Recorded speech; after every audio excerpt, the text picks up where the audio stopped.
দমন কমিশন বা বিভিন্ন কমিশনের আপনি কমিটি করছেন, এই সমস্ত কমিটির মধ্যে যারা বেশি বেশি তক্র করে এগুলার জুতা মারি বাহির করে দেন।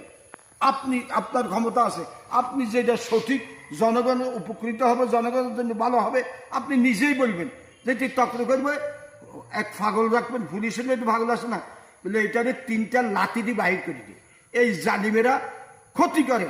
কেবল এই 1-1.5 মাস 2 মাস আপনারা চা বিস্কুট খাই, দেশের যা ক্ষতি করছেন, জনগণের যে সমস্ত অর্থনৈতিকভাবে ক্ষতিগ্রস্ত করছেন, আপনারা আল্লাহর নিকট জবাবদেহি করতে হবে।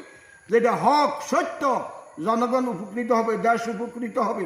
হ্যাঁ, আর যারা সরাসরি ভারতের দালালি করে, ভারতের দালালি করছে 9 বছর থাকি আর জালিমদেরকে এখনো সমর্থন করে ভিতরে ভিতরে, এ সমস্ত জালিমদেরকে বৈঠকেও রাখবেন না, প্রত্যাখ্যান করে দিবেন, ধাক্কায় উঠাই দিবেন। নাউজুবিল্লাহ।